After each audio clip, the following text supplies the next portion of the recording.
Bien, buenas tardes, compañeros. Disculpen, empezamos unos minutos después. Vamos a comenzar con una observación que no envié en las notas, más que una observación, precisar lo que se entiende por la norma de una transformación lineal. Bien, bueno, observen ustedes, aquí tenemos nosotros una transformación lineal. Esto es importante para poder entender uno de los enunciados de los lemas que vamos a comentar el día de hoy. Si tenemos una transformación lineal, digamos de Rn a Rm, vamos a definir la norma de esa transformación lineal. Posiblemente algunos de ustedes ya han visto en algún curso previo el concepto de lo que es la norma de una transformación lineal. Eh, Habría formas diversas de definir la norma. Aquí vamos a considerar a la norma de la transformación lineal T, que denotaremos de esta manera, como el supremo de este conjunto. ¿Quiénes son los elementos de este conjunto? Pues son normas de imágenes de elementos en Rn bajo T. Aquí X es un elemento de Rn, aquí lo que tenemos es la imagen de X bajo T, y aquí tenemos nosotros a la norma de este elemento. Claramente la imagen de X bajo T pues, es un elemento de Rm, y en Rm podemos considerar una norma, podría ser la norma euclidiana. eh, no es la única, desde luego que hay otras normas que podríamos considerar en este espacio de dimensión m. Entonces aquí lo que tenemos es el conjunto cuyos elementos son normas de imágenes bajo T de elementos en el dominio de T, pero no cualesquiera elementos en el dominio de T, sino elementos en el dominio de T cuya norma sea 1. Esta que está aquí es la norma en Rn. Esta que está aquí es la norma en Rm. Y aquí lo que tenemos es la norma de la transformación lineal. Ya decíamos, pues es el supremo de este conjunto. Que el supremo existe, lo siguiente. Bueno, no sé si alguien nos podría decir por qué este supremo efectivamente existe.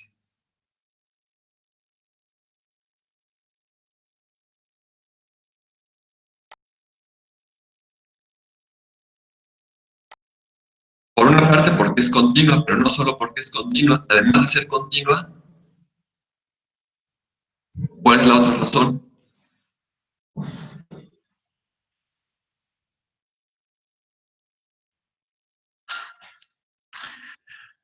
Observen que no estamos considerando la imagen de todo Rn, sino solamente la imagen aquí de elementos en Rn cuya norma es 1.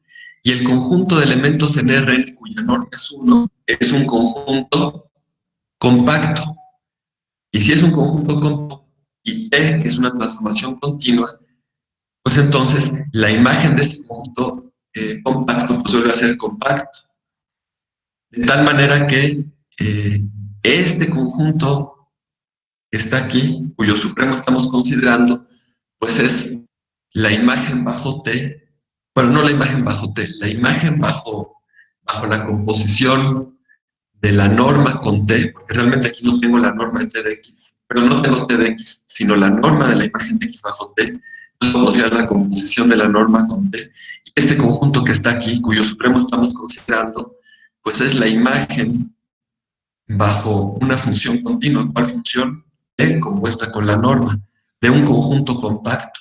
Ese conjunto es compacto, en particular es acotado, y por ahí existe el supremo. Entonces la norma de la transformación está definida de esta manera, y pues esto define una norma en este espacio vectorial. Recuerden ustedes que este conjunto es el conjunto de todas las transformaciones lineales de Rn en Rm. Así se nota en general este conjunto.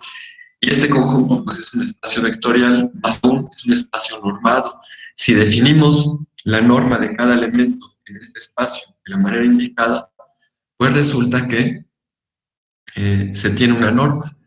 Es decir, la función definida en este conjunto que tiene como codominio los reales, definida de esta manera, que a cada t, transformación lineal de Rm, se le asocia como imagen su norma, que es el número real, pues esta es una norma. Por lo tanto, decíamos, este es un espacio normado. Esta norma, les pido por favor que lo verifiquen, no deben de tener ninguna dificultad. Es un ejercicio, ¿no?, que les pido que hagan. Primero, que verifiquen que efectivamente la función así definida, esta, es una norma en este espacio vectorial. Y además satisface estas dos condiciones que están aquí. La norma de la imagen de X o P, obviamente esta es la norma en Rm, esto es menor o igual que la norma de T, esta norma, la norma en este espacio vectorial, por la norma de X. Esta norma, pues, es la norma en Rm.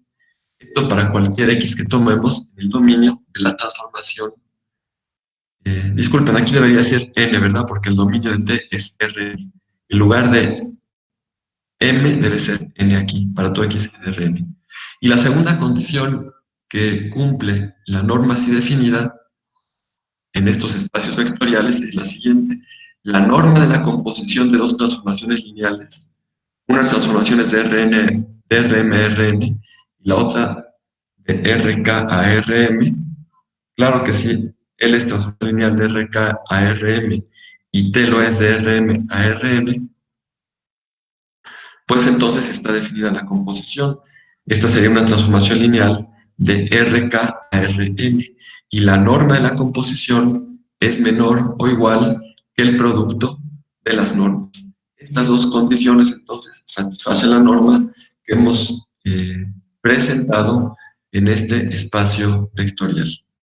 Bien, ese es un elemento que debíamos haber ya comentado, no lo había comentado y por eso lo hago al inicio de esta sesión. No sé si alguien tiene hasta aquí alguna pregunta o comentario.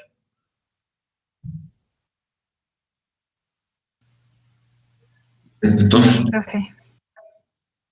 bueno, entonces pido por favor que verifiquen estas afirmaciones y vamos ahora entonces a estudiar el lema 1.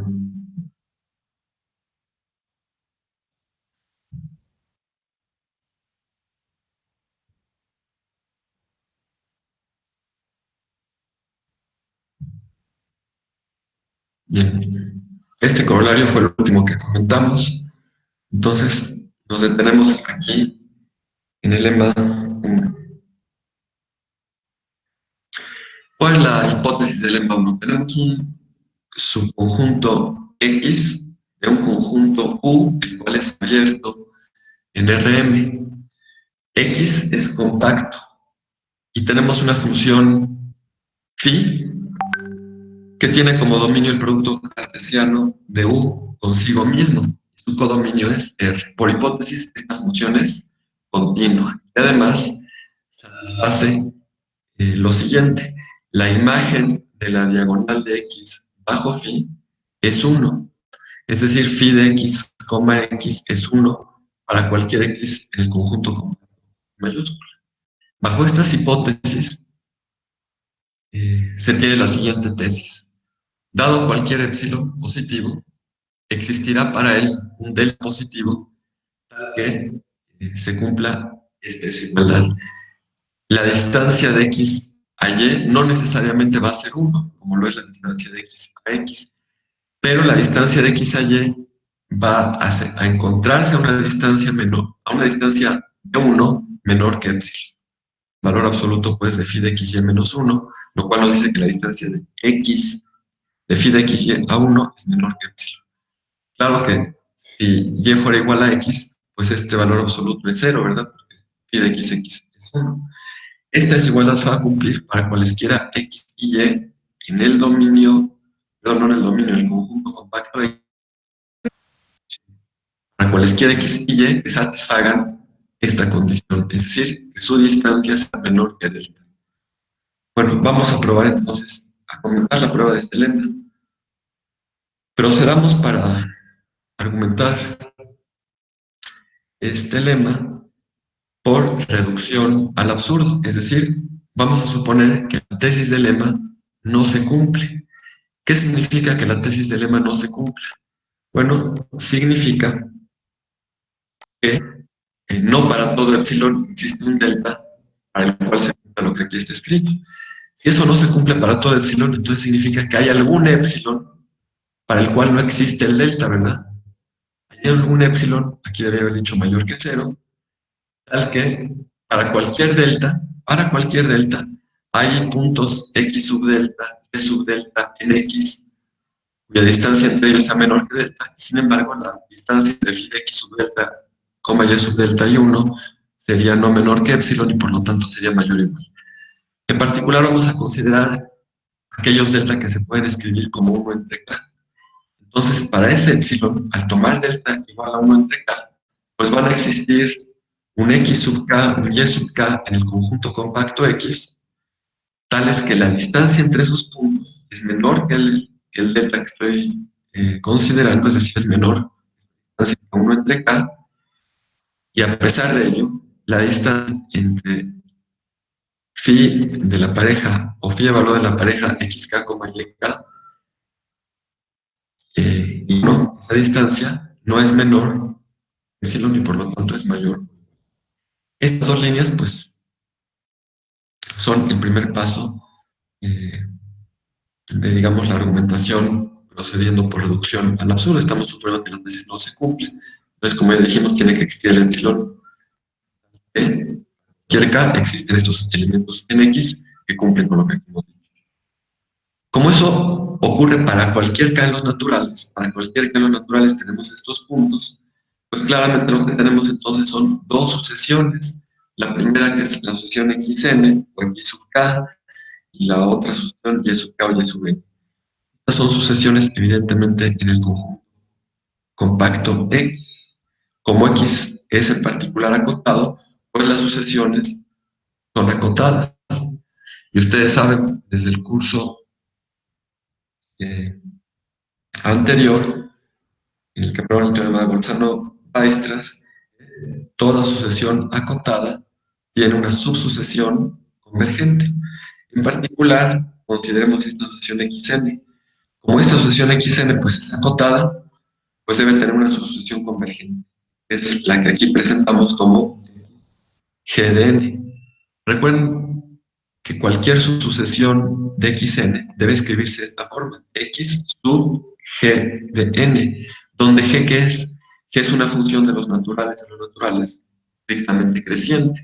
Esta es la forma de construir subsucesiones a partir de una sucesión dada.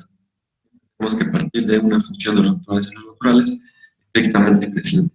Pero que esta función sea estrictamente creciente, la imagen de n bajo g es mayor o igual que n. Desde luego, para todo n los naturales, aquí habría que haber escrito para todo n. Aquí habría que haber escrito todo n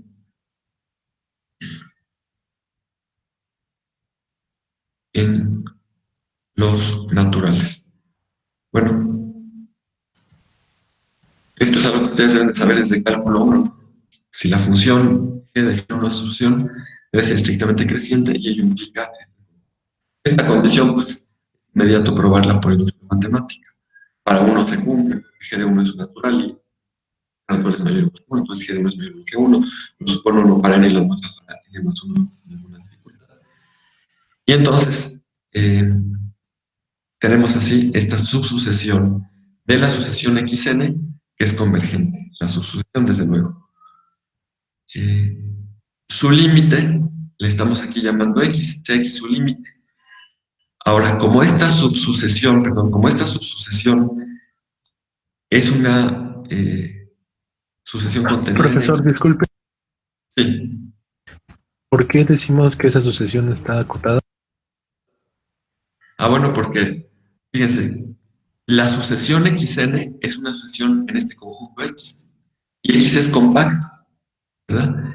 Y si es compacto en particular es acotado. Eso implica que esta sucesión es acotada.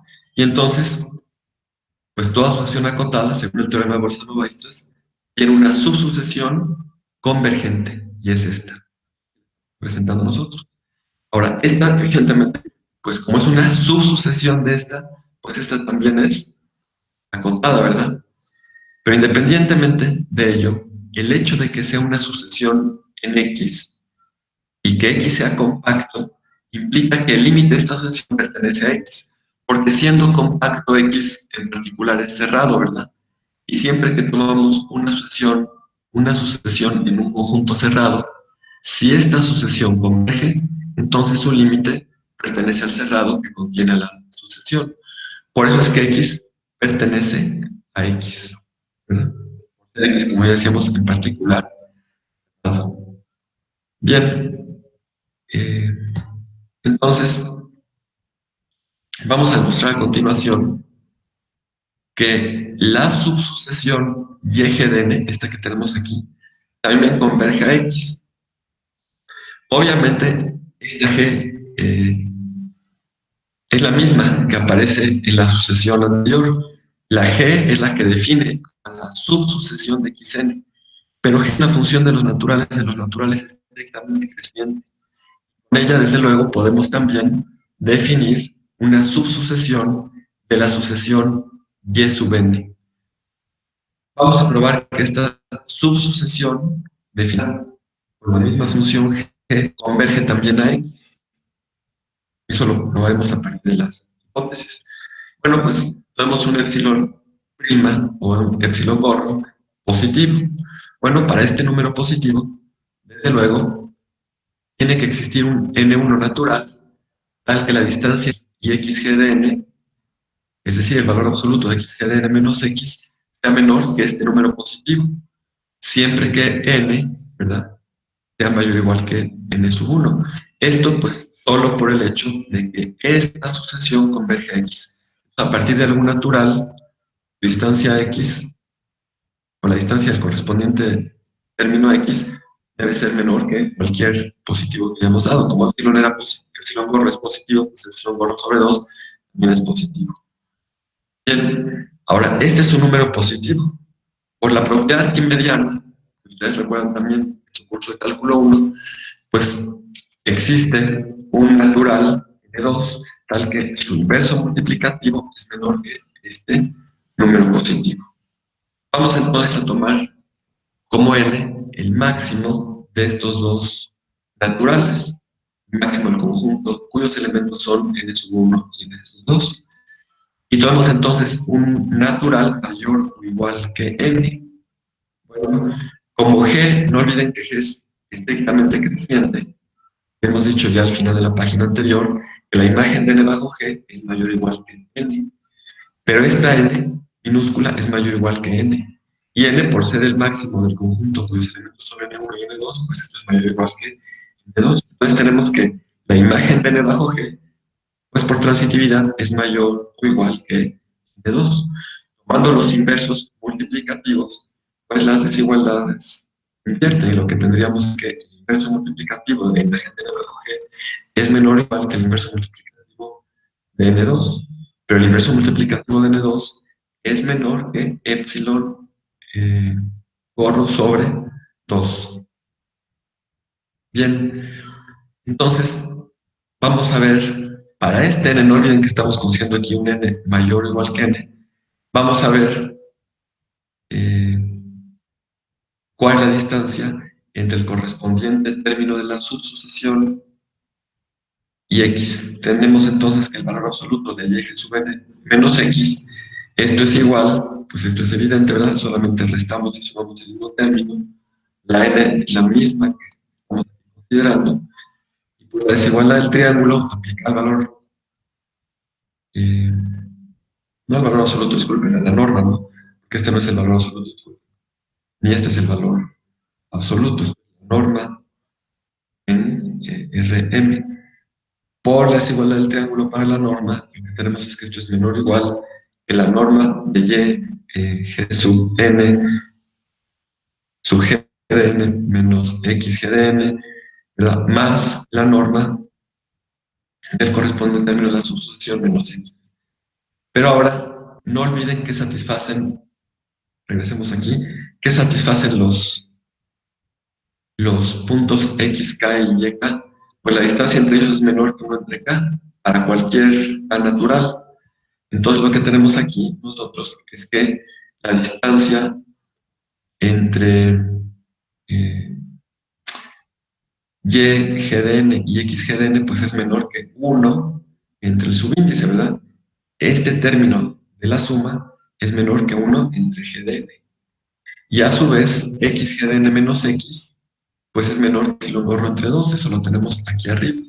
Porque esto se cumple siempre que n sea mayor o igual que n1. No olviden que nuestro n es mayor o igual que n, y como n es el máximo de estos dos, n minúscula también es mayor o igual que n1, por lo tanto tenemos que este segundo término en esta suma pues es menor que epsilon borro sobre 2. Finalmente, recordemos que 1 entre g de n, este término, menor que epsilon borro sobre 2. Entonces, esta suma que tenemos aquí es menor estrictamente que epsilon borro sobre 2 más epsilon borro sobre 2. ¿Qué hemos probado entonces? Que para cualquier epsilon positivo hay un natural que es n mayúscula, tal que si n minúscula es mayor o igual que él, la distancia entre x, su índice g evaluado en n menos x, es menor estrictamente que epsilon. Y eso lo que muestra es que esta subsucesión converge a x, lo mismo que la sucesión x sub g evaluado en n. Bien, entonces ya tenemos una subsucesión de yn, lo mismo que una subsucesión de xn, y ambas subsucesiones convergen a x. Bien, esta ahora, fíjense que es una sucesión en el dominio de phi, ¿verdad? ¿Por qué en el dominio de phi? Porque el dominio de phi es u cruz u, y esta es una sucesión en x cruz x, pero x, compacto x, está contenido en u. Entonces, claramente, si cada una de estas parejas está en x cruz x, pues también está en u cruz u, y por ello esta es una sucesión en el dominio de phi. ¿Qué converge? Pues a x, x. ¿Por qué converge a x, x? Bueno, porque esta sucesión converge a x, y esta sucesión, según acabamos de probar, también converge a x. Entonces tenemos una subsucesión en el dominio de phi que converge. No olvidemos que por hipótesis phi es continua. ¿Y qué significa que phi sea continua? Pues que si tomamos, bueno, es continua en particular, es continua en su dominio y por lo tanto es continua en particular en este elemento de su dominio. Y ello implica que cualquier sucesión que converge a este punto, la sucesión de las imágenes debe converger a la imagen de x, x bajo.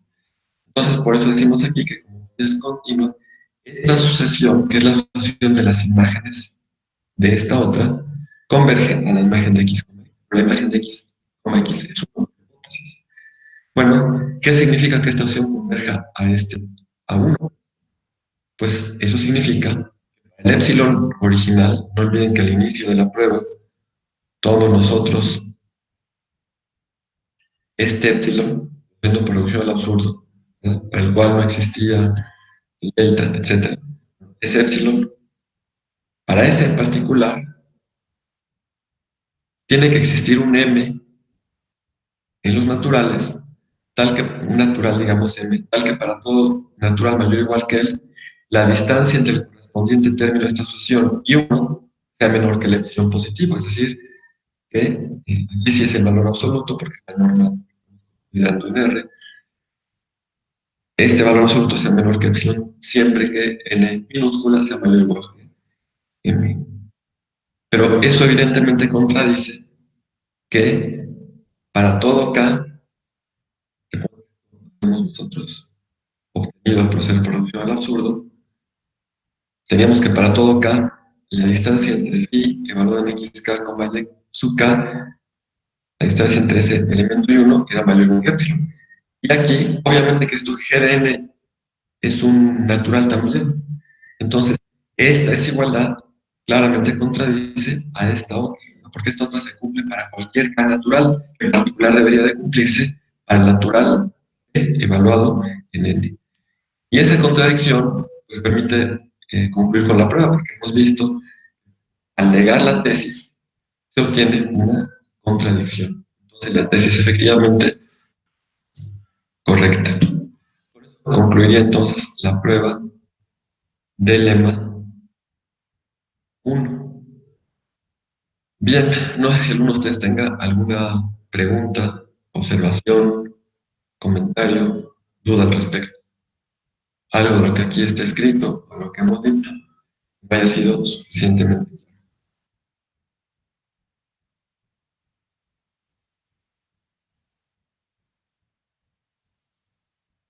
Bien, entonces vamos a continuar nosotros con el siguiente lema. ¿Qué nos dice este lema? Tenemos U y V son subconjuntos abiertos de Rm. Y tenemos una función con dominio U, codominio V, que es un difeomorfismo de clase C1. Es decir, H es una biyección, es continua, su inversa es continua, por ello H es un homomorfismo, pero además H es diferenciable, lo mismo que su inversa, y tanto la diferencial de H como la diferencial de su inversa son funciones continuas. Por eso es un isomorfismo de clase C1.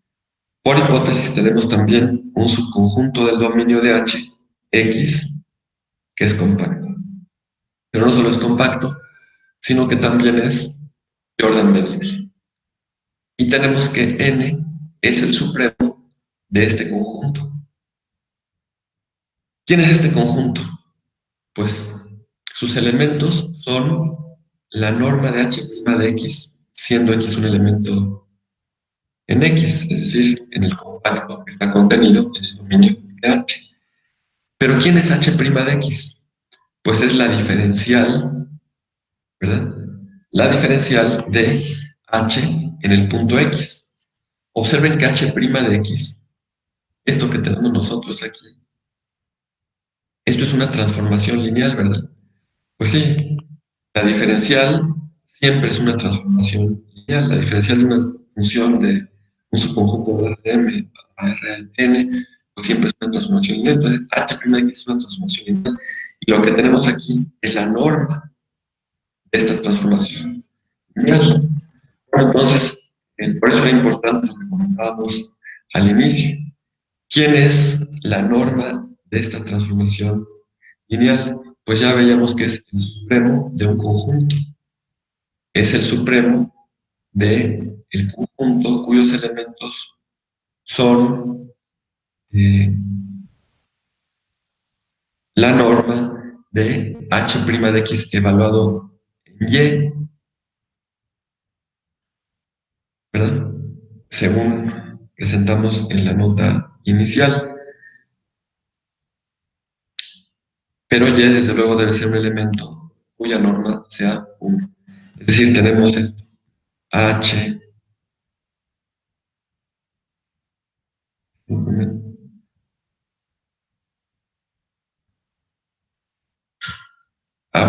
no, h' de x.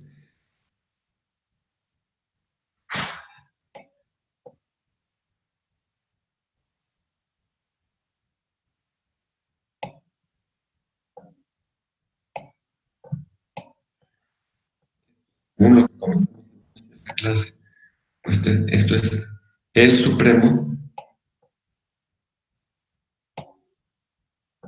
del conjunto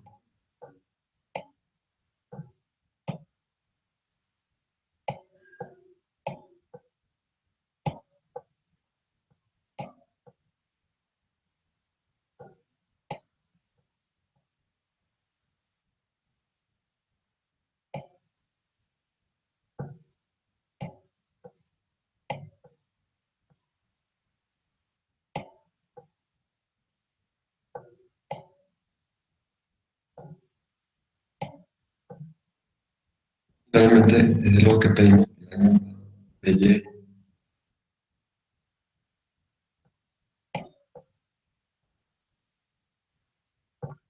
igual a 1. No, no debiera confundir, ¿no? El hecho de que utilicemos la misma expresión para la norma de elementos de diferentes espacios vectoriales. Esta es la norma en Rm, En este caso, como va de RM a RM, pues la diferencial de H en X, es decir, H' de X, es una transformación lineal de RM en RM. Entonces aquí lo que tenemos es H' de X, esta diferencial evaluada en Y. Y lo que estamos tomando es la norma. Esta es la norma de RM, esta es la norma de RM. Y esta es la norma de una transformación lineal, es decir, es la norma en el espacio vectorial cuyos elementos son las transformaciones lineales de RM. Y como esta H es un isomorfismo de clase C1, pues lo que tenemos es que H', esto lo deben de recordar desde su curso de cálculo 3, H', una función que está definida en U y que tiene como codominio, ¿quién es su codominio? Pues este espacio vectorial, ¿verdad?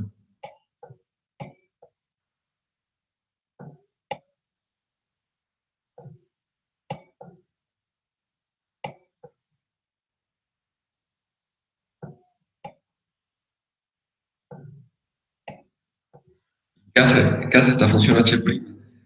Cada X dentro del dominio de H le asocia la diferencial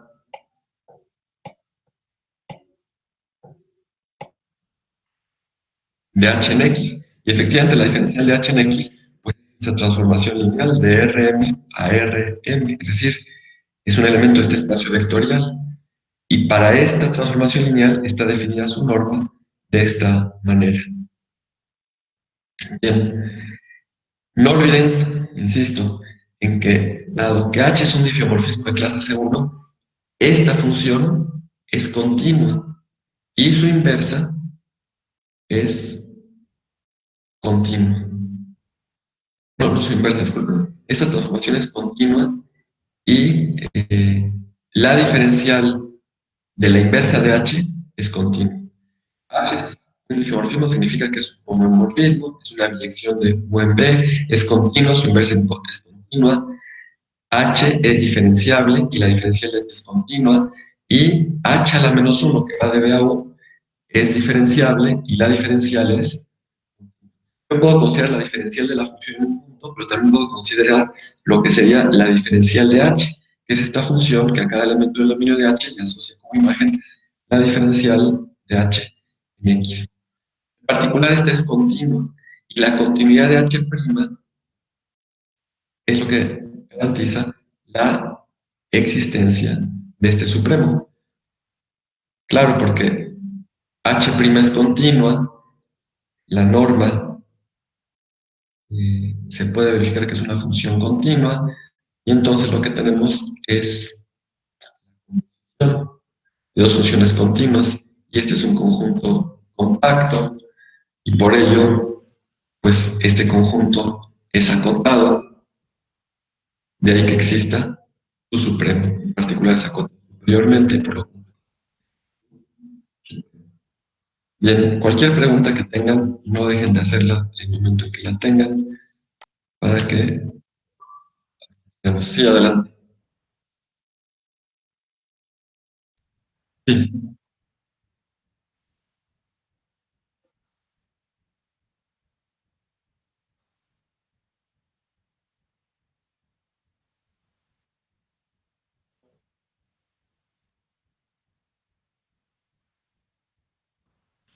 ¿En qué difiere la notación, compañero?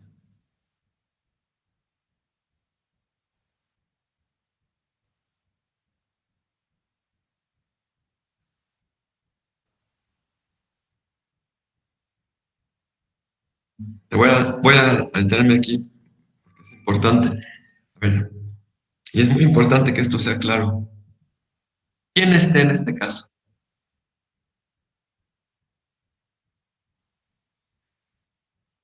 ¿Estás de acuerdo que debe ser una transformación lineal? H' no es una transformación lineal. Lo que es una transformación lineal es H' de X. Entonces, D T es igual aquí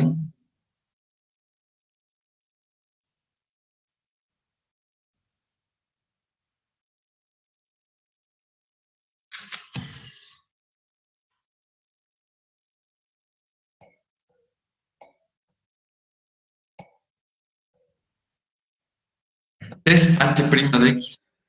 Entonces, lo que tengo aquí en este conjunto, que está aquí, es la norma,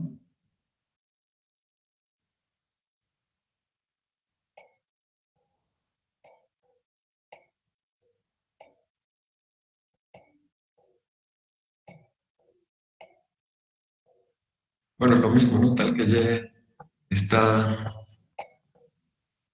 en Rn y la norma de y es 1.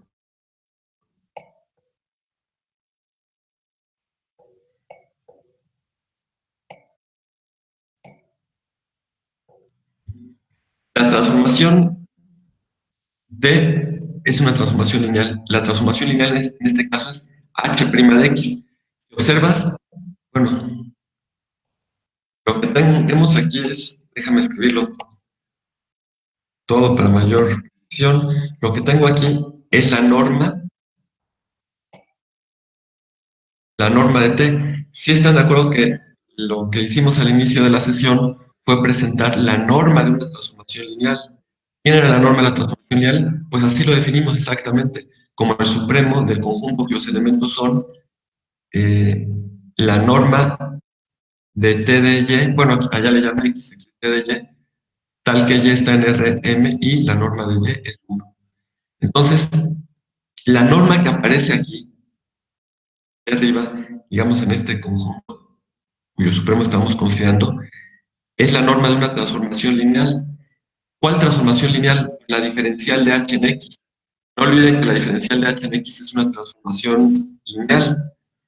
Para cada x que yo tome en este conjunto, para cada x, tengo una transformación lineal, digamos, t sub x, ¿no?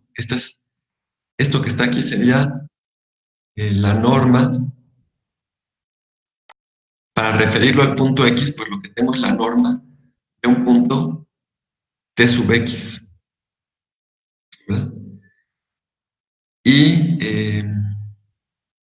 pues lo que decíamos hace un momento es que eh, quien es continua, claro que h' de x es una función continua. ¿Por qué h' de x es una función continua? Pues porque es una transformación lineal. Pero lo que tenemos ahora es que h', h'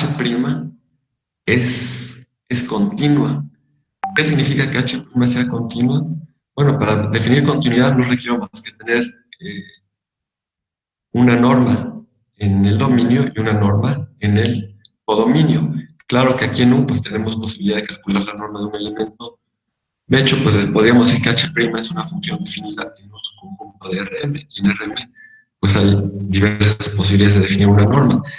En este conjunto, al inicio presentamos una norma, y el tener normas siempre permite definir continuidad. ¿Qué significa que h' sea continua? Pues significa para todo epsilon mayor que cero, existe un delta mayor que cero. Digamos, ¿qué significa que sea continuo en un x0? Pues que para todo epsilon mayor que cero existe un delta mayor que cero, tal que ¿qué? Tal que la norma de h' en x menos h' en x0, digamos, el punto donde estamos afirmando que h' es continua, esto va a ser menor que epsilon, así que esto sí, la norma de x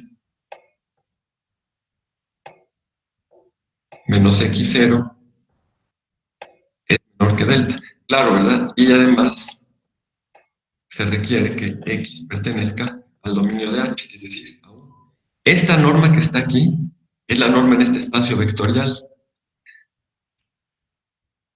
H' de X, lo mismo que H' de X0, son transformaciones lineales de Rm a Rm. Y este es un espacio vectorial. Por lo tanto, la diferencia de dos elementos ahí, pues vuelve a ser un elemento ahí, y por lo tanto puedo considerar su norma. Y esta es la norma en Rm, ¿verdad? X y X0 son elementos. Entonces, si yo tengo un espacio normado en el dominio y en el codominio, pues entonces puedo definir el concepto de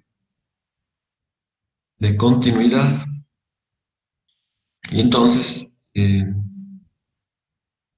por eso el afirmar que H' es continua, pues significa precisamente que sea continua en X0 significaría esto. Que sea continua H' significa que es continua en todo su dominio, ¿verdad? Y, insisto, aquí lo que tenemos es la norma, aquí en esta parte, la norma de un elemento en el codominio de H', es decir, es la norma de una transformación lineal, y eso es el supremo de la norma de esa transformación lineal evaluada en Y, cuando Y es un elemento de Rm, pero no cualquiera, sino uno cuya norma es 1. No sé si me logro explicar, compañeros, hay algo que no es suficientemente claro.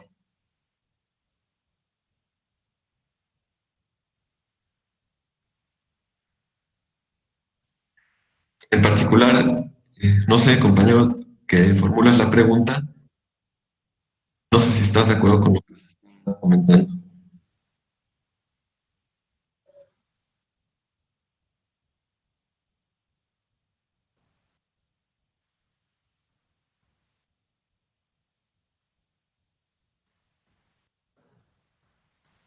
Pero, pero consideras, es importante, no es algo menor, me parece que sí es importante aclarar esto. Si yo pongo aquí H' de X, ¿qué es H' de X? ¿Estás de acuerdo que es una transformación lineal?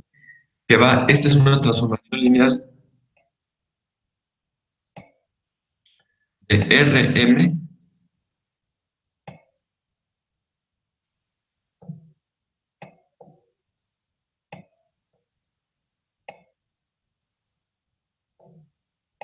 a Rm. Pues sí, para cualquier X que yo tome en U, H' de X, la diferencial de H en X, es una transformación de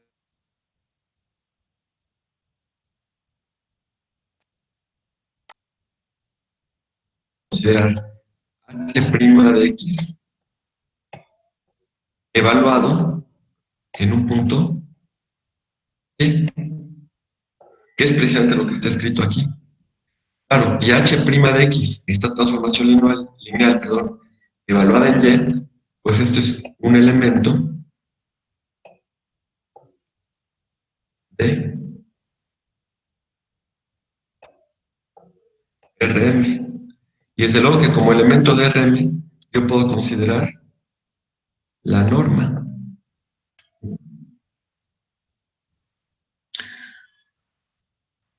Es decir, no, pienso que no es incorrecto ocupar esta notación.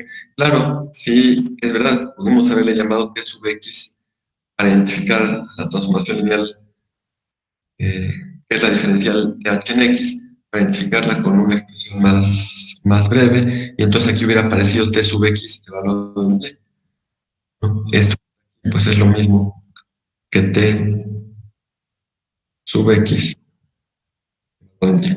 Pero pues ello nos hubiera llevado a introducir esa otra notación. Bien, si alguien tiene alguna otra pregunta, comentario. Profe, yo tengo una duda. En la parte del H', donde define la función que va de un subconjunto de Rm al espacio generado por esto quiere decir que, por ejemplo, la función derivada de H, bueno, su dominio es un subconjunto de Rm, pero su codominio está generado por dos vectores cualesquiera de Rm. ¿Eso quiere decir o cómo? Eso no entiendo.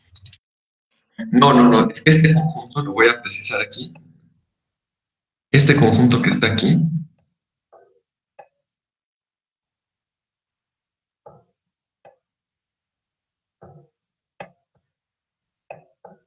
no es el generado por dos vectores. Esta es una notación usual, pero sí es posible que algunos de ustedes no la recordaran. ¿Esto qué denota? Este es el conjunto de todas las funciones f o t si gustan,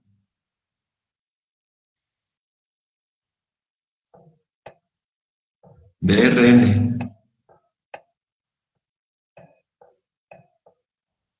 perdón, a Rm,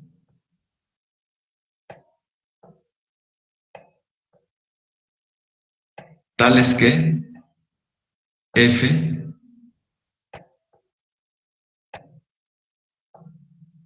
es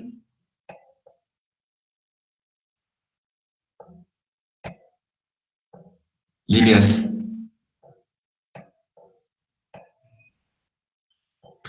Este es el conjunto de todas las transformaciones lineales de Rm a Rm. Y tiene sentido esto porque, pues sí, si yo tomo un x en u, como la función h es diferenciable, ¿qué significa que sea diferenciable? Pues que es diferenciable en todo su dominio. Es decir, para cualquier x que yo tomara en u, está definida h' de x. ¿Y quién es h' de x? Pues la diferencial de h en x. Y la diferencial de h en x, pues sabemos nosotros que es una transformación lineal, ¿verdad? De Rm a Rm, es decir, h' de x efectivamente es un elemento de este espacio vectorial. ¿Por qué decimos que esto es un espacio vectorial? Pues porque está definida de manera natural la suma de dos transformaciones lineales y está definida también la multiplicación de una transformación lineal por un escalar, por un elemento del campo. En este caso sería R. Rm es un espacio vectorial sobre R. Entonces, si yo tengo dos transformaciones lineales y las sumo, pues obtengo, desde luego, nuevamente una transformación lineal. Si tenemos una transformación lineal y la multiplicamos por un número real, pues obtenemos nuevamente una transformación lineal. Y estas dos operaciones definen a la suma de dos lineales y al producto de una lineal por una escalar. Estas dos operaciones pues satisfacen las 8 propiedades que definen a un espacio vectorial. Entonces, este es un espacio vectorial, pero no solamente es un espacio vectorial, sino que es un espacio vectorial normado. ¿Con qué norma? Pues con la que comentamos al principio de la clase, precisamente.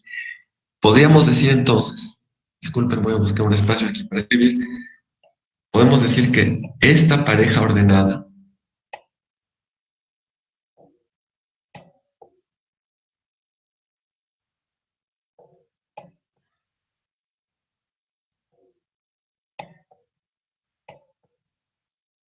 esta pareja ordenada que es el espacio vectorial de todas las transformaciones lineales de Rn a Rm, junto con esta norma, la que presentamos al inicio de la clase, y que les pedí que verificaran ustedes que es una norma y que satisface dos condiciones que ya comentamos. La hoja que presenté al inicio, pues se las voy a llegar para que pues se tenga presente, ¿no? Lo que estuvimos diciendo. Esto sería lo que se conoce como un espacio normado. Es el espacio vectorial con una norma definida en él. Entonces, este es un espacio normado.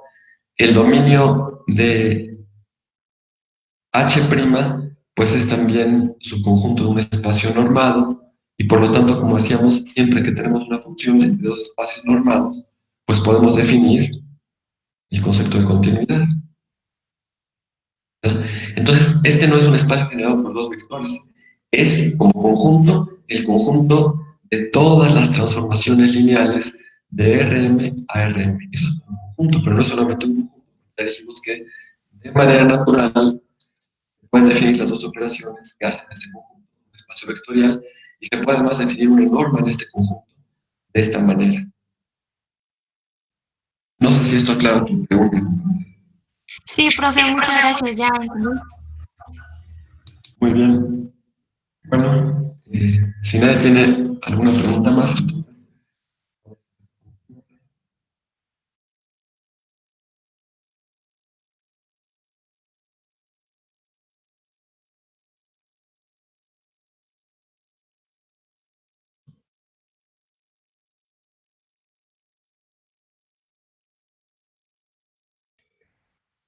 Entonces recordemos que tenemos U y B contenidos en Rm abiertos, H de un dimorfismo y un subconjunto del dominio, un subconjunto X, de H es compacto y Jordan medible. Y tenemos quién es el supremo de este conjunto. Sí es importante detenernos aquí porque carece de precisión el enunciado mismo del lema si no mm, consideramos qué entendemos por esta expresión. Ya dijimos, pues no es más que la norma de esta transformación lineal, es la norma de este elemento de este espacio vectorial. Y como h' es una función continua, esta función es continua y como x es compacto, entonces está definido n, está definido h. Bueno, lo que queremos únicamente aquí demostrar, es decir, la tesis de la proposición, únicamente que la imagen de este conjunto compacto bajo h es Jordan medible. Y además, bueno, como es Jordan medible, pues está definido su contenido. Y el contenido de la imagen de x bajo h es menor o igual que n elevado a la potencia m por el contenido de x. Esto es entonces lo que vamos a argumentar a continuación. Bien, supongan inicialmente, la prueba va a tener dos partes. Primero vamos a suponer que x es un cubo. Sabemos que por hipótesis x no es un cubo, x es un conjunto compacto contenido en U, Jordan medible, por lo demás arbitrario. Pero vamos a suponer inicialmente que no es cualquier conjunto compacto Jordan medible, sino que es un cubo y vamos a probar primero la tesis para ese caso particular, en que X fuera un cubo. Y después vamos a ver cómo el haber probado que la tesis se cumple cuando X es un cubo nos permite probar la proposición de manera general. Entonces, bueno, supongamos inicialmente que X es un cubo y llamémosle P al centro de este cubo.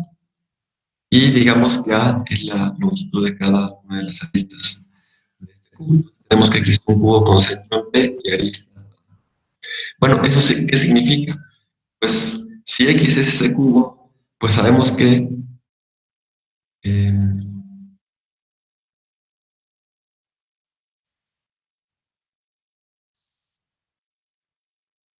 permítanme por un momento aquí. Esta notación que está aquí, también tengo que precisarla.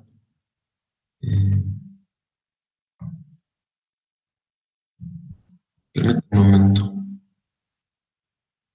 Aquí estamos considerando la siguiente norma. Esta norma denota la siguiente. Ustedes recordarán también de su curso de cálculo 3, espero que lo tengan presente. Pueden definir la norma. Si ustedes tienen un elemento X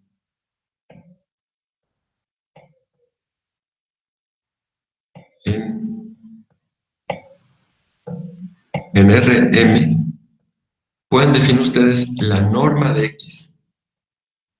Bueno, primero, ustedes saben que la norma euclidiana es una de las normas, ¿verdad? Pero no es la única norma que se puede definir en Rm. Una norma, digamos, también común, es la llamada norma del máximo. Claro que X, por ser un elemento de Rm, X se puede escribir de esta manera. X es, digamos, X1 hasta Xm. Estas son las componentes del punto X. La norma de X se puede definir como, es una norma posible, como el máximo de este conjunto. ¿Cuáles son los elementos de este conjunto?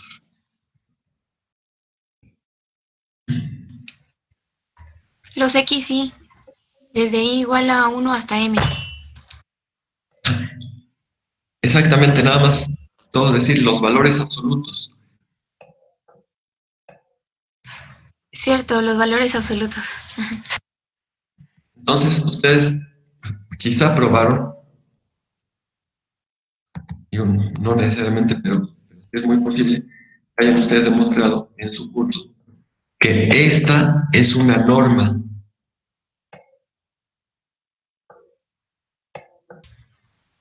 Profesor, En, disculpe, ¿esa no era la norma infinito? no, esta norma se conoce en general en la mayor parte de los textos en la literatura, se conoce como la norma del máximo y se define precisamente así. El máximo, claro que como este conjunto es finito, pues siempre está definido el máximo. Fijémonos, pues, ¿por qué no podíamos haber nosotros definido el máximo sin considerar los valores absolutos? Es decir, si yo pretendiera definir la norma de X, esta norma como el máximo del conjunto cuyos elementos son X1 hasta Xm, ¿qué pasaría si todos los X1 hasta Xm, por ejemplo, fueran negativos? Entonces, el máximo de un conjunto cuyos elementos son todos negativos sería desde luego también un número negativo. Y eso no permitiría que esto fuera una norma, porque recuerden que una condición de una norma es que la norma de X debe ser mayor o igual a cero, ¿verdad? Una norma satisface varias condiciones. La norma de X es mayor o igual que cero para todo X. La norma de X es cero si solo si X es el neutro del espacio vectorial. Claro que además satisface la desigualdad del triángulo. La norma de X más Y es menor o igual que la norma de X más la norma de Y. Entonces, bueno, si no definiéramos nosotros la norma del máximo con los valores absolutos, no tendríamos posibilidad de que fuera una norma, porque decía yo, siendo todos los X y todas las componentes del vector X negativos, pues el máximo sería un número negativo y entonces no estaríamos definiendo una norma. Si definimos la norma de X de esta manera, no es tampoco difícil verificar que esto define una norma en R, que se conoce como la norma del máximo. Y entonces, la hipótesis inicial de que X es un cubo, centro P y radio X, pues entonces, claro que ese cubo se puede presentar de esta manera, ¿verdad? Son todos los X en Rm, tal que la norma de X menos P es menor o igual que A sobre 2. ¿Eso qué significa? La distancia de cada XY, ¿verdad? Como esta es la norma del máximo, lo que tendríamos es que, claro que cada elemento de un conjunto es menor o igual que el máximo. Entonces, todo esto es innecesario. Trato nada más de ser más explícito.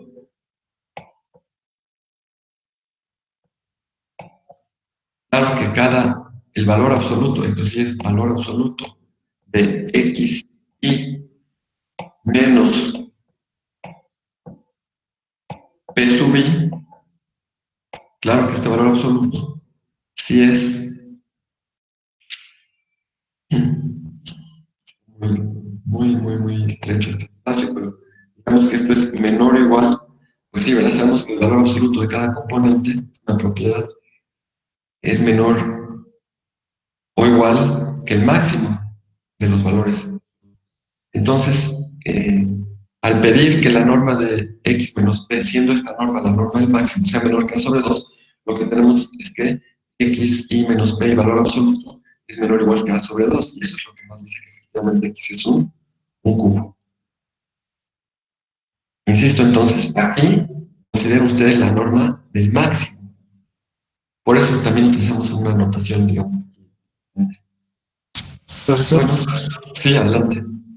¿y eso también no bastaría utilizando la norma euclidiana por la desigualdad que guarda con cada una de las entradas? Ah, no, porque es con P, ¿verdad? No, olvídelo. Pienso que si estudiamos la norma euclidiana tendríamos que presentar X de una manera que es menos simple, ¿verdad? Menos sencilla. Pidiendo que se entienda por esta norma, la norma del máximo, pues entonces es claro. Mm,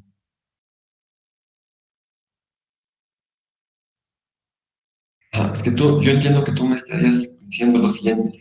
Si yo utilizo la norma euclidiana, entonces yo tendría que el valor absoluto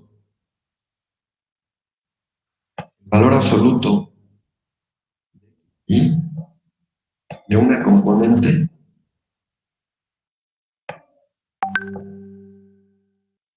esto es menor o igual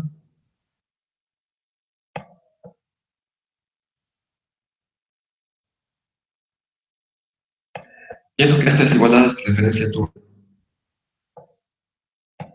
Sí, pero ya por lo que se cumplía con P, solo sucedería para una entrada en P y por eso descarté la idea. Disculpe. Pero discúlpame, ahora soy yo el que no veo por qué no sería correcto.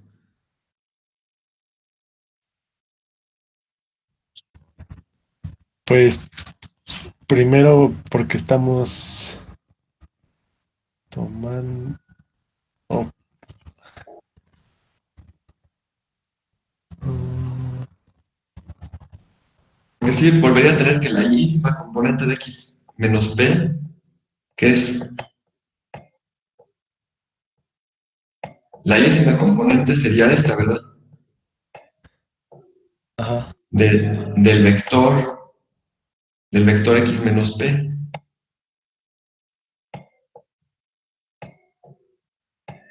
Este es un vector.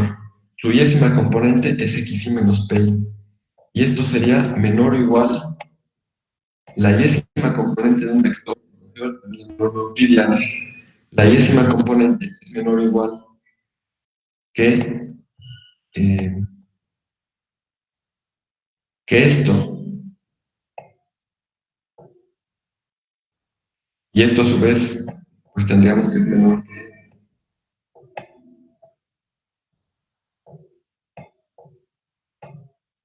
que A sobre 2. Esto significaría nuevamente que xy estaría en el intervalo con centro en pi. Así esto equivaldría a que xy al intervalo con centro en p sub i y radio a sobre 2. Es decir, estaría en el intervalo cerrado p sub i menos a sobre 2, coma,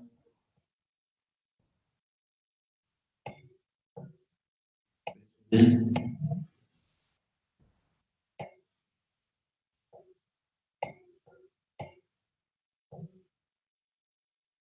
este es a más a sobre 2, ¿verdad?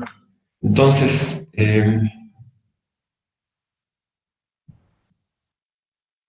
si eso pasara, si pidiéramos que esta fuera la norma euclidiana, esto se lo seguiría teniendo. Cada xy estaría aquí. ¿Cuál sería entonces, en este caso, la única dificultad?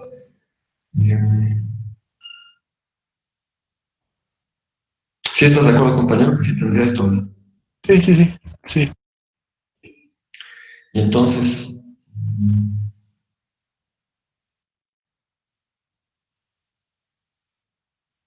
yo tendría entonces que si un punto, a ver, veamos si el recíproco se cumple. Lo que yo tendría es que si x, si así defino x y esta fuera la norma euclidiana, entonces cada componente de un elemento de x, digamos de una x minúscula, en esta x mayúscula, satisfacería esto. Y la pregunta es si eso me permite afirmar que x fuera el producto de estos. Porque lo que tendría evidentemente es que esta x mayúscula estaría contenida en el producto. Déjenme para no escribir tanto, déjenme llamarle a este intervalo cerrado, llamarle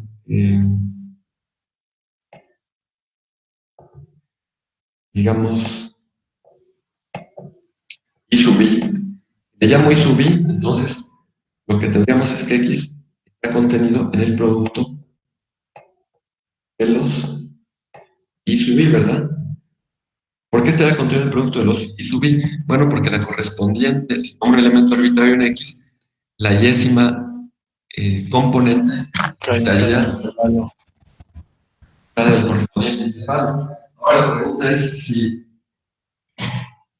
eso implica que se tiene la igualdad. Ahora tomen un punto que esté en... ¿no? Tomen un punto ahora aquí.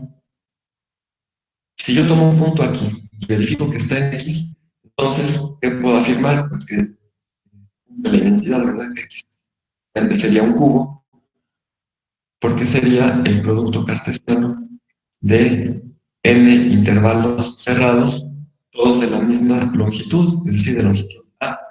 Pero si toman un punto aquí, digamos, ahora si tomo un Z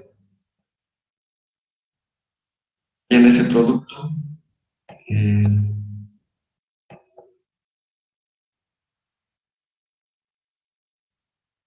la pregunta es si se volvería a cumplir esto.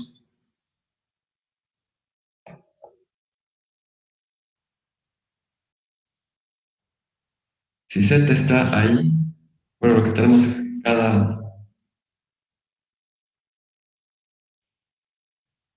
cada Z, fíjense, cada Z ahí estaría en I sub I, ¿verdad? Ajá, Pero eso, ¿qué sí, significaría?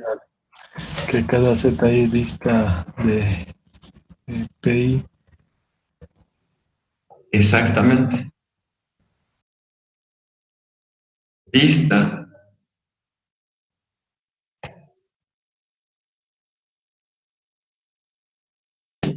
es, bueno, la distancia entre estos puntos, pues sería menor o igual que A sobre 2. Ahora, si yo ocupo la norma del máximo, ¿están de acuerdo que entonces, quién sería la norma de X menos P? La norma de X menos P, no olviden que es de estos elementos, ¿verdad? Pero el máximo, cualquiera que sea, pues va a ser menor o igual que A sobre 2. Entonces, lo que efectivamente yo tendría es que la norma de X menos P también sería menor o igual que A sobre 2. Y eso lo que me garantizaría, bueno, Z, disculpe. ¿Por qué la distancia de Z menos P sería menor o igual que A sobre 2? Si utilizo la norma del máximo. Porque la norma del máximo es precisamente el máximo de estos elementos, pero cualquiera de ellos es menor o igual que A sobre 2. Entonces, pues el máximo también es menor o igual que A sobre 2 y tendría este. ¿Y eso qué me garantizaría? Entonces, Z efectivamente está en X, ¿verdad? Y bueno, entonces claramente lo que tendría es que, pues X ya tendría la igualdad aquí y podría escribir a X como el producto cartesiano de m intervalos cerrados, cada uno de los cuales tiene longitud m. Y lo que no podría hacer si yo definiera la norma euclidiana, si yo definiera así la norma, no fuera la del máximo, perdón, sino la euclidiana, entonces, ¿cómo justifico que al tomar z aquí, pues también se cumple que la norma euclidiana z menos b es menor que a sobre 2? No tengo esa posibilidad. Si la tengo, si en lugar de la norma euclidiana considero la norma del máximo. No sé si me explico, ¿verdad? Porque la norma, por la manera que está definida la norma euclidiana, no tengo posibilidad de decir, claro que para la norma euclidiana no se cumple esto. No se cumple que la norma de un vector X eh, es menor o igual El valor que, absoluto de una entrada. o que el máximo, ¿no? De todos, pues no se cumple. No. Y entonces, sí era importante precisar esto porque por la observación que tú haces, bueno, si en lugar de poner la norma del máximo, utilizo la norma euclidiana, lo único que podría decir es que X está contenida en ese cubo. Pero, pero no podría decir que X es ese cubo porque el recíproco no lo tendría. ¿Está claro? Sí, pero supongo que sí debe haber alguna forma, ¿no? Porque, por lo que recuerdo, ¿no? De que esta norma y la euclidiana eh, definen una como era una topología similar o la misma topología, no recuerdo muy bien el. Son equivalentes, Ajá, sí. sí. Y debe ser, quizá, como tú dices, mm, posible puedes presentar a X en términos de, no, bueno, de qué es posible presentar a X en términos de la norma euclidiana, claro que sería posible presentar en términos de la norma euclidiana, pero digamos que la simplicidad con la que se presenta X es mayor cuando aquí colocamos a la norma del máximo. O no sé si lo que tú me estás planteando, o que nos planteas, es que este conjunto sigue siendo el cubo con centro en P y arista A, aunque está fuera de la norma euclidiana. Este conjunto está definido, solo considerando aquí la norma euclidiana. Mm, ¿Qué sería lo que propondrías tú? No, bueno, más bien quería explorar esto, pero sí es mucho, como dice usted, es mucho más simple utilizar la otra norma. Que desde luego insisto, ¿no? De que era posible escribir X utilizando la norma euclidiana, claro, pero eh, utilizamos aquí la norma del máximo. Efectivamente, ¿no?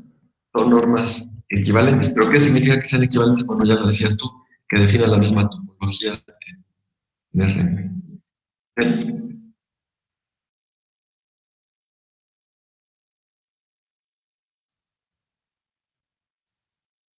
Entonces, no olviden, por favor, no olviden eso. Tenemos ahí nosotros a la norma del máximo.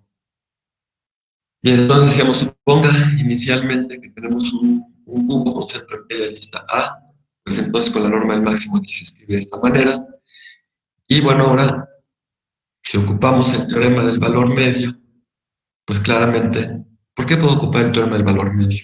Recuerden que el teorema del valor medio me dice que la norma de h de x menos h de p va a ser menor o igual que h' de algún c por la norma de x menos p. ¿Cuándo puedo ocupar el teorema del valor medio? Cuando el segmento de los puntos x y p está contenido en el dominio de h. Pero aquí X es un cubo y un cubo saben que es un conjunto convexo. Si tomo cualesquiera dos puntos en el cubo, pues el segmento que los une está contenido en él. Claro que estoy hablando de un cubo generalizado, ¿verdad? No un cubo que tenga una representación geométrica, un cubo en el espacio físico. Pero si tomo cualquier cubo generalizado, el segmento que los une, también entendido por segmento, un concepto que generaliza al concepto que tiene una representación gráfica, pues está contenido en él. Y por eso puedo aplicar el teorema del valor medio. Entonces yo tendría que h de x menos h de p sería menor o igual que h. Bueno, norma de h' en C, algún C en ese segmento y por lo tanto en el cubo. Pero vean que n es el supremo, ¿verdad? De las normas de h' de x con x. Entonces, si aquí aprecia la norma de h' de c por la norma de x menos p, pues eso va a ser menor o igual que n por a sobre 2. Entonces, no estamos utilizando más que el teorema del valor medio. Entonces, pues eso demuestra claramente, como otra vez esta es la norma del máximo, eso demuestra que h de x está contenido en el cubo, en este cubo, ¿no? Pertenecen todos los puntos aquí, están a una distancia de h de valor de p menor que n por a sobre 2.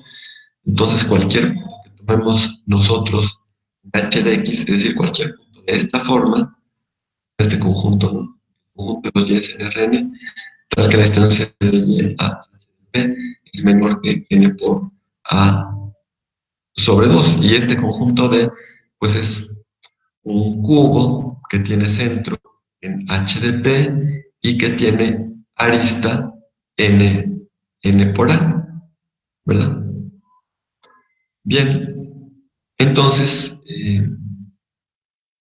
¿qué tenemos nosotros? Como h de x está contenido en el cubo, ¿verdad? No olvidemos que como h es un difeomorfismo, pues ya sabemos que h de x, como hemos visto en sesiones anteriores, h de x vuelve a ser de orden medible. Y entonces está definido su contenido. como h de x está contenido en D, pues el contenido de h de x es menor que el contenido de D. Pero el contenido de D, pues no es más que la longitud de su arista a la potencia m, es decir, es n a la m por a la m. Pero esto es n a la m por el contenido de x, porque el contenido de x, no olviden que x por el cubo, entonces el contenido de x es también. Entonces, si ustedes observan, esta tesis que era la que debíamos de probar, pues ya la tenemos aquí para el caso particular en el que x es un cubo. Tenemos ahora que probar el caso general en el cual x es un conjunto compacto y no necesariamente un cubo. Bien, no sé si está esta parte de la prueba. ¿Hay alguna observación, pregunta, comentario, duda? Es de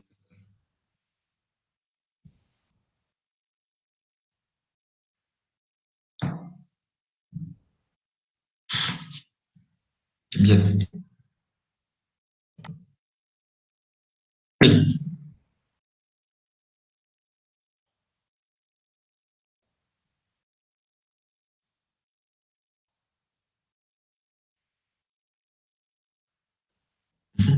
No, no, porque fíjate bien, vamos a escribirlo aquí arriba. ¿De quién es? Fíjate quién es de. Ajá, es un cubo, ¿verdad? Aquí lo vimos con X. Pero dime si estás de acuerdo en esto. Si no es suficientemente claro, lo explico con todo detenimiento y todo detalle. D es el producto cartesiano de todos estos intervalos. Eh,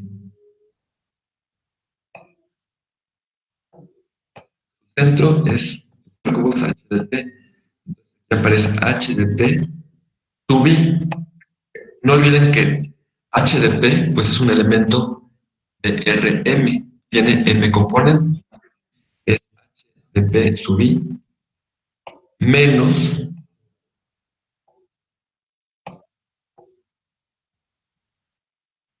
a sobre 2, coma,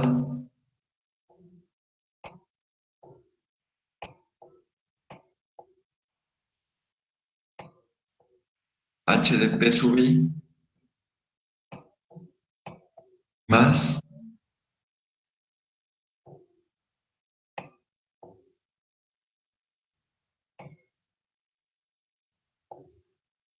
bueno, este es a sobre 2. Entonces, primera pregunta, no sé si es claro que D es este conjunto. Bueno, entonces ahora sí, ¿cuál es el contenido de D?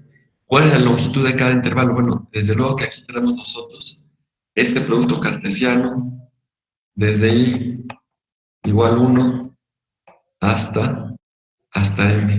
Y entonces recuerdan que el contenido de esta celda, claro que en particular es una celda cerrada, y su contenido, ¿quién es? Es el producto de la. ¿Qué longitud tiene este intervalo? Ah, entonces tenemos nosotros el contenido de D. Ah, no, disculpa. Estoy diciendo una barbaridad, estoy planteando lo que es equivocado, no. Pero como que aquí está N.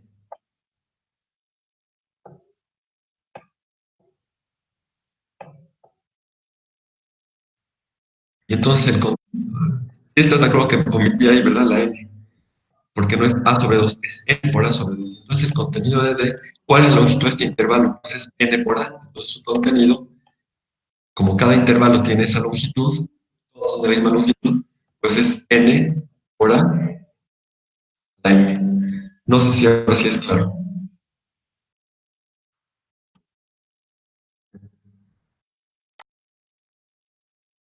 Bueno, entonces vayamos al caso general.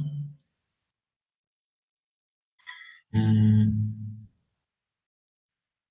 Miren, no termino en 5 minutos el caso general. Entonces, vamos a. Me parece que este es un momento adecuado para suspender la prueba, porque hemos concluido el caso en que se tiene un cubo y esa será la base para la prueba cuando X ya no sea necesariamente un cubo, sino un conjunto compacto. Bien, compañeros. Entonces, pues con esto concluiríamos, continuaríamos a partir de esta parte de la prueba en la siguiente ocasión. Varios comentarios quisiera haber hecho el día de hoy. Espero que me dé tiempo de hacer algunos en estos pocos minutos que quedan. Por una parte, eh, con estos dos lemas, pues se puede probar el teorema de cambio de variable. No obstante, hay que decir lo siguiente. Ustedes recuerdan, ustedes recuerdan que, me imagino que eso lo tienen presente desde su curso de cálculo 2, cuando aplicaron la integral de una función real de variable real. La integral se puede definir en términos de sumas superiores, sumas inferiores, integral superior, integral inferior, etc. Esa es una forma de llegar a definir la integral de Riemann. Pero otra manera completamente equivalente en términos de sumas de Riemann. Ustedes quizás recuerden lo que es la norma de una partición. Cuando tiene una partición de un intervalo, ¿quién es la norma de la partición?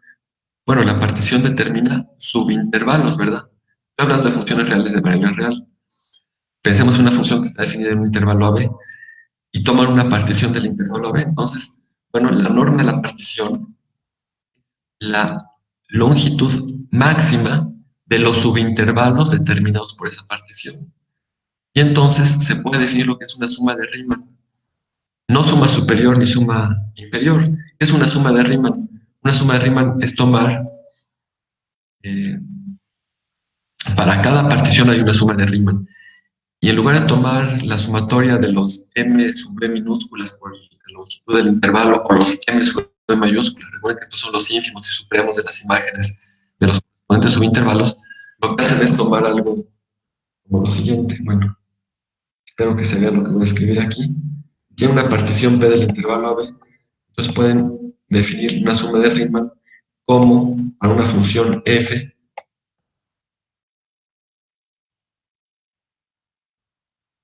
de xy o b sub i xy. Bueno, y aquí lo que tienen es un intervalo i, tienen una partición de este intervalo, y esta partición determina subintervalos de i. Digamos que cada subintervalo es el intervalo AI, BI, cerrado. Este sería el iésimo subintervalo determinado por la partición P, que es una partición del intervalo I, y la función f, pues está definida en el intervalo I, digamos, de I a R. Bueno, en este caso, XY es un punto arbitrario del subintervalo. Obviamente que esto que está aquí, pues esta parte, pues no es más que el contenido del intervalo I sub I, que es el iésimo intervalo determinado por la partición. Eso no hay ninguna dificultad. Pero fíjense que en lugar de aparecer aquí, si fuera una suma superior, aquí aparecería, perdón, si fuera una suma inferior, aparecería el MI, que es el ínfimo de la imagen bajo F de este intervalo. Y si fuera una suma superior, aparecería el M mayúscula I. Bueno, aquí en lugar de el M mayúscula y minúscula, aparece simplemente la imagen de un elemento arbitrario del intervalo. Entonces, digamos que es una suma de Riemann de la función f, no es ni superior ni es inferior, dada la partición p. Claro que observen ustedes que hay pues una infinidad de sumas de Riemann con respecto a esa partición. ¿Por qué? Dado que la partición es la misma, este factor no cambia porque pues, los intervalos ya están definidos por la partición p, pero lo que sí puede variar es el xy que yo tome del intervalo. De tal manera que realmente hay una infinidad de sumas de Riemann de la función f con respecto a la partición. Y entonces se puede demostrar, no sé si ustedes lo demostraron en algún curso de cálculo 2, incluso un curso eh, con cierta formalidad, incluso a nivel bachillerato, llega a permitir demostrar esto. La integral de f es integrable. Esto se puede ver como, si es integrable, la integral de f es el límite. Cuando la norma de la partición, así se denota la partición, cuando la norma de la partición tiende a cero, ¿de quién? De la suma de Riemann de f con respecto a p. Y esta es una expresión equivalente para la integral. Nosotros aquí, ¿qué dijimos? La función es integrable, su integral es el valor común que asume la integral superior e inferior. Pero la integral siempre se puede construir a partir ya no de sumas superiores e inferiores, sino de sumas de Riemann, y demostrar que esta integral es límite cuando la norma de la partición tiende a cero de las sumas de, eh, de Riemann de la función con respecto a la partición. ¿Qué significa la norma de la partición? Ya lo dijimos. Pues la longitud máxima de los subintervalos determinados por dicha partición. Bueno, ¿por qué comento todo eso?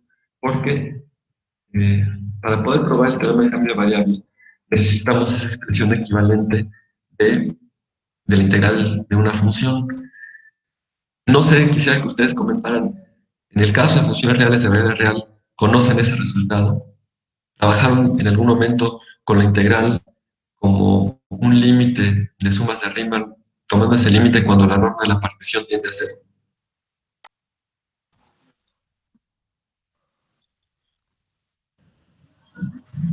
De cálculo 2. En lo personal, no llegamos Yo hasta tampoco. eso. Bueno, comento eso porque entonces yo les pediría, ¿no? Ya sé que ya son 4:30, no les... Bueno, pero sé que no tienen clase, entonces no le quito más que un minuto más. Eh, bueno, quizá tengan alguna clase, espero que no, pero es un comentario muy breve. Si ustedes consideran necesario que veamos la forma equivalente de presentar la integral para este caso que estamos considerando en el curso, entonces lo vamos a hacer así. Porque, fíjense, yo lo enuncié aquí en la página siguiente, es la proporción 15. Si ustedes revisaron sus notas, la página 30 enuncia el teorema 30, pero no presenté su demostración. Tenemos una función acotada, un conjunto de medibles. Este es integrable si, solo si, el límite cuando la partición tiende a cero de estas sumas de Riemann existe. Y en tal caso, la integral de f es precisamente y es el límite. Entonces, yo voy a proceder como ustedes lo quieren. Si me dicen si hay que ver la forma equivalente, lo voy a ver y me voy a tener que probar esta. Si al, Profesor, a mí en lo particular sí me gustaría ver la forma equivalente y poder demostrar el teorema. muy bien, También, profesor. entonces, de acuerdo, entonces lo voy a hacer, lo voy a hacer. Y es importante hacer este comentario por lo siguiente. Aquí nada más presenté lo que es la norma de una partición puntuada, etcétera. Pero lo voy a hacer, lo voy a probar. Fíjense, después de probar ese teorema, vamos a ver un lema más que tiene que ver también con normas de partición, etcétera. Es el lema de Duhamel. Y después de ver ese lema sí está aprobado en las notas que les hice llegar, entonces ya tenemos ahora sí el teorema, que la verdad es uno de los teoremas fundamentales del curso, ¿no? Una vez que probamos el teorema del cambio de variable, hemos probado uno de los teoremas más importantes del curso. Y bueno, ya la prueba aquí está, pero entonces, ¿qué cabría decir aquí? Que no estamos entonces en posibilidades de determinar el tema de cambio de variable, eh, pues en 2 clases. Vamos a tener clase el viernes y después casi que ocuparemos la siguiente semana completa para ver esto. Entonces hay 2 posibilidades. Hacemos el examen únicamente a lo que hemos visto el día de hoy, y si podría ser entonces la siguiente semana, o postergamos el examen hasta que hayamos concluido el programa de cambio. Yo les pido que ustedes lo valoren, y si gustan, el día viernes, en la sesión, ya me dicen ustedes en qué momento haríamos el examen, y yo les pido una disculpa porque sí estamos rectificando, pero nos tomaría más tiempo demostrar esa propuesta. el 15. Y como ya acordamos que la vamos a mostrar, vamos a transferir más tiempo. Sí.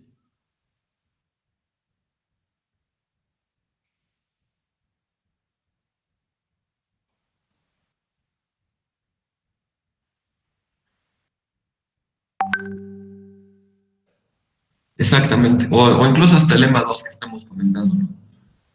O el lema 1 que tenemos de ver hoy, o el lema 2. Pero también podría ser, si ustedes me dicen, bueno, que solamente abarca hasta el paso lineal de cambio de variable, pues también podría ser. Digamos que existe esa posibilidad. O lo dejamos hasta el tema de cambio de variable lineal, hasta lo que vimos el día de hoy, o agotamos el tema de el teorema de cambio de variable con clases la siguiente semana también, entonces ya aplicaremos el examen. Ustedes valoran, el día viernes lo comentamos. Muy bien, Profesor, yo compañero. estaba pensando que si, por ejemplo, no sé, pudiéramos tener una clase extra para ver este tema en esta semana. Bueno, para no atrasarnos tanto, porque sí, siento que pues nos hemos atrasado un poquito, entonces no sé si se pueda. Yo, de mi parte, con mucho gusto, yo les comenté que ustedes podían valorar, que yo no tenía dificultad por el horario y que con mucho gusto podemos tener una clase cuando ustedes lo determinen. Sí, porque no tengo problema si es sábado, si es domingo, si es temprano, si es más noche, no tengo ninguna dificultad. Entonces, desvalórenlo y en su caso, pues, me comentan para que tuviéramos esa clase adicional. Hay que decir también que hay casos, no sé, alguien quizá esté recursando la materia, puedo decir que hay casos que el curso tiene un carácter más práctico. Si ustedes se fijan, no nos hemos detenido a ver muchos ejemplos, casi no hemos visto ejemplos. No hemos utilizado, por ejemplo, el teorema que nos permite reducir una integral múltiple a integrales sobre intervalos cerrados. Les voy a dejar algunos ejercicios, pero quiero decir con esto que el curso ha sido más bien teórico. Hay cursos donde el profesor que decide impartir la materia se enfoca más a elementos prácticos y sé que hay cursos en que el teorema de cambio de variable no llega a ser probado. A mí me parece que por ser estudiantes de una licenciatura en física y matemáticas, pues lo fundamental tiene que ver con la teoría. No con esto quiero decir que el buscar exponer aplicaciones y dar ejemplos no sea importante, pero me parece, insisto, que lo fundamental es la teoría. También en su momento, si ustedes tienen algún comentario al respecto, pues sí me parecería importante escucharlo, porque la parte que resta del curso, pues es todavía mucho más teórica, pues, y la verdad es que sí hay poco tiempo para ver las aplicaciones del teorema de Green, del teorema de Stokes, etcétera. Entonces me gustaría que ustedes también expresaran pues cuáles son sus puntos de vista, sus expectativas del curso, para que en la medida de lo posible se tomen en cuenta y no se dejen fuera elementos que deberían ser relevantes. Podrían, por ejemplo, comentar que es más importante atender eh, ejemplos, bueno, no más importante, pero que sí sea importante ver ejemplos, etc. O si están de acuerdo en que el curso continúe como ha sido en el momento. Realmente nos hemos detenido en la parte teórica.